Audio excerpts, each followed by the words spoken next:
Bueno, la única forma de ganar el apoyo social era decir, vamos a mejorar el servicio. ¿Cómo mejoramos el servicio? Que la gente tenga acceso oportuno. Una gripe se vuelve neumonía 2 meses o 3 meses después. Y un cáncer, un certificado de defunción. ¿Cómo se resuelve? Con personal, con medicamentos, con material y equipo. Bueno, entonces hay propuestas y necesitamos darle contenido a las propuestas. En nuestra página electrónica, bueno, aquí viene una página y ahí va a estar. Hubo hace 6 años una conferencia mundial sobre los sistemas universales de seguridad social. Y los puntos fundamentales que se plantean es retornar a un régimen público de seguridad social en donde se establezca la seguridad social como un derecho humano y como un elemento para construir sociedades justas.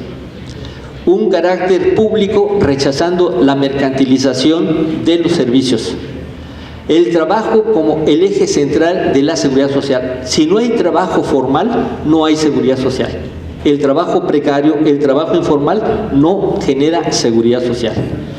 Pero además se considera la seguridad social como un mecanismo redistributivo de la riqueza.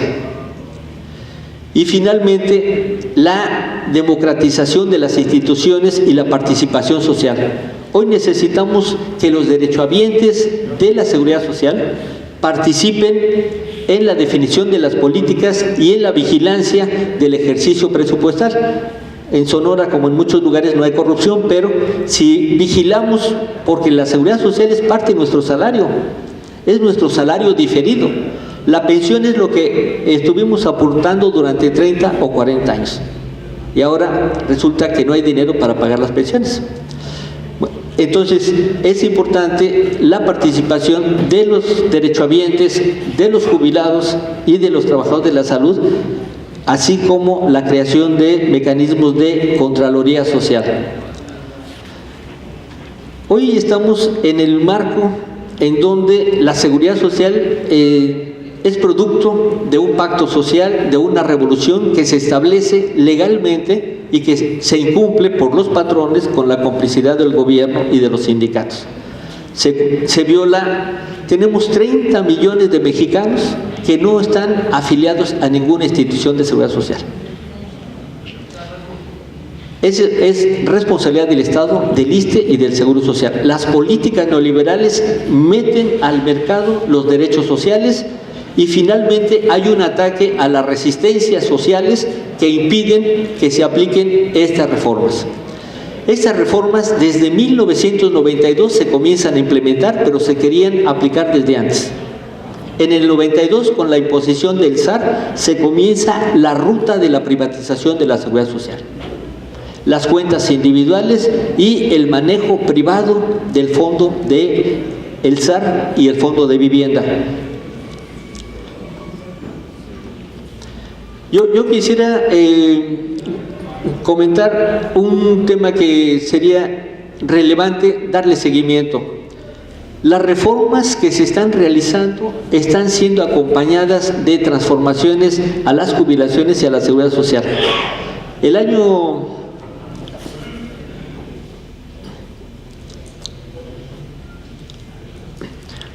con la reforma energética, el gobierno no se compromete a seguir pagando las jubilaciones y pensiones. Se establece un mecanismo en un transitorio para cubrir una parte de las jubilaciones. Ahorita les presento ese caso mucho más directamente. Las políticas que estamos enfrentando es el abandono del papel social del Estado, la privatización de los derechos sociales, la ruptura del Estado de Derecho, las políticas focales. O sea, la seguridad social ahora aparece como una expresión de una política focal antipobreza. La pensión universal, que sí se aprobó hace 3 años, es para la gente de más de 65 años y que Cedesol sigue aplicando y va a estar incrementando. Esa está aprobada. Lo que no se aprobó es el cambio en la ley del ISSSTE y del Seguro Social, en donde se establece la le llaman la armonización del régimen de pensiones del ISSSTE y del Seguro Social con la pensión universal. Pero la pensión universal está aprobada de 1,092 pesos y se aplica gradualmente en distintos estados. En algunos estados ya se está aplicando 1,092 a los que no tienen seguridad social. Un pleito y una discusión fue, por ejemplo, en el Distrito Federal, los que tienen pensión universal no podían tener seguridad social. Entonces, a los que afiliados al ISSSTE y al Seguro Social les iban a quitar la pensión universal. Eso se impidió en el caso del Distrito Federal y en algunos estados se tiene su pensión y la pensión universal. Un punto que me parece que es muy importante para la seguridad social es la precarización y el control del empleo. ¿Qué significa eso del control del empleo? Pues lo que está pasando con el magisterio. La reforma al tercero constitucional es una reforma de control administrativo laboral de los docentes, y un tema que me parece muy importante en la discusión de la construcción de las estrategias son los cambios conceptuales y la imposición de un consenso de la oligarquía. ¿Qué quiere decir eso de los cambios conceptuales? Bueno, antes de pasar a la cuestión de los cambios conceptuales, yo quisiera poner en el centro el problema que tenemos ahora que enfrentar. No es el alto costo de las jubilaciones y pensiones, no es el alto costo de los servicios médicos. La crisis del neoliberalismo o la crisis del capitalismo la están tratando de superar con austeridad y deuda, con privatizaciones y la reducción del costo laboral. Nosotros decimos sí hay dinero para pagar las jubilaciones y para los servicios de salud. El año pasado la Secretaría de Hacienda anunció que no se pagó o no recibió 680,000 millones de pesos de impuestos de los empresarios, de los grandes empresarios. ¿De cuánto es el presupuesto en salud? 120,000 millones de pesos. Eso significa que lo que no pagan los empresarios significa 5 veces el gasto de salud a la población abierta en todo el país. Y representa casi el 230% del pago de las jubilaciones y pensiones de todo el país. En el caso del ISSSTE son casi 4 veces la nómina de los jubilados, de 1 millón de jubilados afiliados al ISSSTE. Sí hay dinero, el problema es que los empresarios no están aportando las contribuciones que sí los trabajadores en activo están obligados a pagar. ¿Algunos de ustedes les preguntan si quieren pagar los impuestos? A ustedes les descuentan rigurosamente entre el 30 y 32% del impuesto sobre la renta. Si ganas 10,000 pesos, te quitan 3,000 o 3,200 pesos. Y te quitan el 15% por contribuciones a la seguridad social. Ahí es más del 45% de contribución del trabajo. El IVA es el 16%. La mitad del salario de un trabajador se va en contribuciones. Los empresarios no pagan impuestos. ¿Cuánto pagan las mineras? Se habla del 3 al 6%. Y ustedes no están para saberlo, ni yo para contárselos, pero hace unos 6 años tuvimos discusión por la aplicación del impuesto a las pensiones. Lo que nos dijeron en la Dirección de Ingresos de Hacienda fue que a los empresarios se les tiene permitido deducir las aportaciones obrero-patronales del impuesto sobre la renta. ¿Cuánto le regresaron ese año a los empresarios por conceptos de aportaciones al Seguro Social? 90,000 millones de pesos. ¿Cuánto fue la aportación al Seguro Social en ese año? Fueron 48,000 millones de pesos. O sea, le regresan a los empresarios casi el doble por concepto de aportaciones obrero-patronales. Entonces, si hay dinero, el problema es Porque esto es muy importante para nosotros, porque el núcleo de toda la discusión no es si es un modelo más, si es 10 pesos más o un porcentaje mayor de que me cobren la comisión. Es el problema de las finanzas públicas, es porque quienes deben de aportar impuestos no los están aportando. Esa es una primera parte. La otra tiene que ver con el pago del servicio de la deuda. Para este año son más de 500,000 millones de pesos que se van a destinar a pagar los intereses del servicio de la deuda. Cuando nosotros llegamos al ISSSTE y les decimos es que se puede resolver el rezago de la atención médica si funcionan las clínicas de especialidades, los servicios auxiliares de diagnóstico y tratamiento, sábados, domingos y días festivos. En vez de que a un paciente lo atendamos en 3 meses, se atiende en 3 semanas o en 3 días. Y dicen, no hay dinero. A ver, ¿cómo que no hay dinero? El problema es cómo se está distribuyendo el dinero. Se está gastando para este año más de 50,000 millones de pesos en la adquisición de medicamentos. Si los produjera el sector salud, como se producía hace 15, 20 años, los más veteranos como yo se acordarán que todos los medicamentos venían con los emblemas de SSA, IMSS e ISSSTE. ¿Por qué compramos un medicamento en $1 cuando lo podemos producir en 10 centavos de dólar? Bueno, es parte del modelo económico. Entonces, y el problema de la seguridad social dice no hay dinero. Entonces nosotros tenemos que argumentar sí hay dinero para las jubilaciones y para el servicio médico. Entonces, hay dinero si se reduce el pago del servicio de la deuda. Hay que hacer una auditoría de las deudas, que es lo que se ha comenzado a trabajar en algunos países. En Argentina, ¿cómo se regresa al régimen público de jubilaciones y pensiones? Se frena prácticamente la transferencia de fondos para el servicio de la deuda.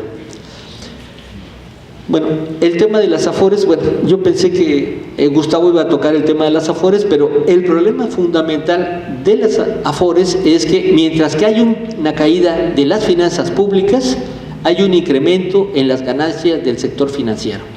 Las AFORES han perdido más de 400,000 millones de pesos de la crisis del 2008 para acá. Un trabajador que tiene un fondo de pensiones de 3 millones de pesos, le cobran el 1% en las AFORES de pensionista o un poco menos. El 1% de 3 millones son 30,000 pesos. Le cobran a quien, si yo tengo un fondo de pensiones de 3 millones, con un salario de 18,000 pesos, la expectativa es que me voy a jubilar con 7,000 pesos, el banco me cobra 30,000 pesos al año. En 10 años son 300,000 pesos. Cuando discutimos con la presidenta de la Comisión de Seguridad Social de Morena, ¿cómo se llama? Bueno, la compañera diputada decía, es que el problema es el porcentaje. Nosotros decimos, hay que eliminar el porcentaje del cobro de manejo de comisión y hay que revisar el modelo. No es un problema solamente el porcentaje. O sea, es la discusión de todo. Aquí, en el artículo 3, este es el cambio en la ley en la reforma energética, los cambios en Pemex y Comisión Federal de Electricidad. El artículo 3 del decreto dice, el gobierno federal podrá asumir una proporción de la obligación del pago de las pensiones y jubilaciones en curso. O sea, no asume el pago de todas las pensiones en curso, sino asumir una proporción de la obligación del pago. Es lo que, frente a lo que se están movilizando ahora los petroleros, porque no está asegurado. Un primer problema que es muy natural es que no creo que yo ya tengo el derecho a una jubilación, no me la pueden quitar. Bueno, un trabajador del sector público ahora tiene que trabajar, una maestra, 5 o 10 años más porque se estableció una tabla de edad para la jubilación. O sea, sí se pueden echar para atrás los derechos. Y una discusión legal que hubo en la Corte es que la jubilación es una presunción de derecho. Es un derecho hasta que no se reúnen ciertas condiciones. Bueno, en términos de todo este proceso de privatización, hace 2 semanas o 3 se colocaron en la Bolsa Mexicana de Valores 7,000 millones de pesos de Fobiste. Son cuestiones que es un proceso lento de transferencia de los fondos de la Seguridad Social al sector privado. Ahora, el tema de la lucha o la imposición de un consenso y de un cambio conceptual sobre los derechos se está dando ahora, incluso con este caso. Se habrán enterado hace 2 semanas que se aprobó en la CONSAR abrir afores para los niños. Entonces, aquí los jóvenes que se van a casar o que ya tienen un bebé pueden generarle su afore para cuando se jubile. ¿Qué es lo que está atrás de esto? Ahora el tema de la jubilación y la pensión es una responsabilidad individual y depende de lo que tú ahorres, tú vas a poder tener un retiro después de dejar toda tu vida en la actividad productiva. Entonces, la primera cuestión es que un derecho social se vuelve una mercancía y se vuelve una responsabilidad individual. Ese es el eje del neoliberalismo que ha estado modificando todo lo que tiene que ver con los derechos sociales. ¿Cuánto tienes? ¿Cuánto te puedo atender en el servicio de salud? La reforma educativa todavía no avanza en su expresión económica, pero el negocio en la educación es la educación universitaria. Igual que en el sector salud es la atención hospitalaria. La atención de primer nivel no es negocio, el negocio es en los hospitales, ahí es donde está el negocio. Y el primer cambio para poder imponer estas reformas y quebrar la voluntad de la gente es desaparecer un derecho y volverlo una obligación. Entonces, ahora la jubilación es dependiendo de lo que tú tengas. Y la otra parte, esto es, por ejemplo, la universalización de los servicios de salud. Es un discurso totalmente demagógico y totalmente vacío. Se recorta el presupuesto a salud y dicen que se amplía el acceso a los servicios de salud. Incorporan a 7 millones de jóvenes y no cubren las plazas para atender al personal que debe de atenderse en el Seguro Social. Entonces, toda esta parte de los discursos para cambiar los conceptos de los derechos sociales como la jubilación, pero es la salud, la educación, etcétera. Otro punto relevante, además del cambio conceptual, es confrontar a los jubilados con la sociedad. Tenemos prácticamente 20 años estigmatizando a los jubilados. Los jubilados son los responsables de los problemas financieros o de las finanzas. Ustedes vean todos los análisis de las discusiones del presupuesto, una carga fuerte es el pago de las jubilaciones y pensiones. Entonces, y es una cuestión que ha estado, igual ha sido con los trabajadores del Seguro Social, luego con los petroleros, etcétera. Son trabajadores privilegiados los que tienen seguridad social. La otra línea que enfrentamos es el ataque a la organización sindical y de los jubilados por parte del gobierno y la promoción del gobierno de fragmentar la respuesta social. El día 23 de octubre, pues desde hace 4 años, 5 años, venimos haciendo acciones en defensa del derecho a la salud y a la vida. El 7 de abril, que es el Día Mundial, y el 28 de abril, el Día Mundial de la Salud en el Trabajo, hacemos una campaña y movilizaciones en el sector salud. Aquí ahora lo que ha promovido el gobierno es muchos pequeños grupos. Hay un movimiento del Yo Soy 17, se fragmenta y ahora salen 20 pequeños grupos, uno de 7, otro de 8, otro de 10, que es estimulado por las sociedades médicas controladas por el mismo gobierno. Y el otro tema es la discusión de las crisis de las finanzas por el pasivo laboral.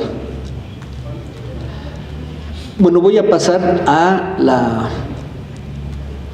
las estrategias que hemos estado desarrollando en el movimiento.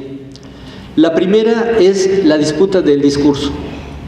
O sea, el primer punto que hemos planteado, sí hay dinero para pagar las jubilaciones y pensiones, pero un tema mucho más relevante es dónde quedaron los fondos de pensiones de los últimos 50 años.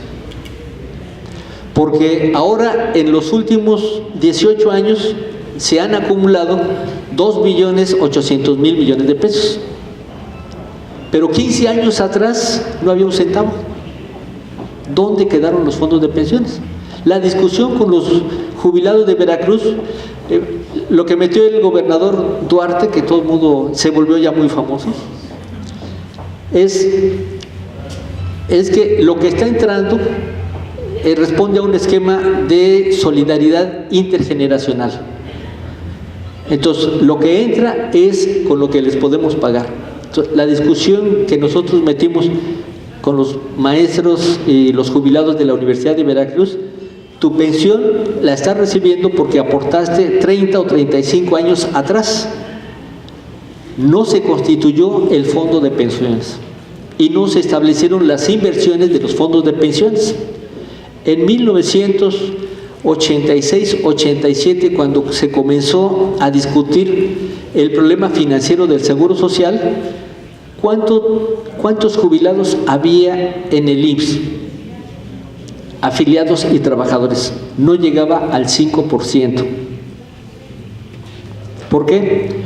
Porque prácticamente, como ahora de la universidad, ¿cuántos jubilados tenemos? Pues son los últimos 10 años que se comienzan a jubilar. 30, hace 20 años, no había jubilados porque eran todos jóvenes.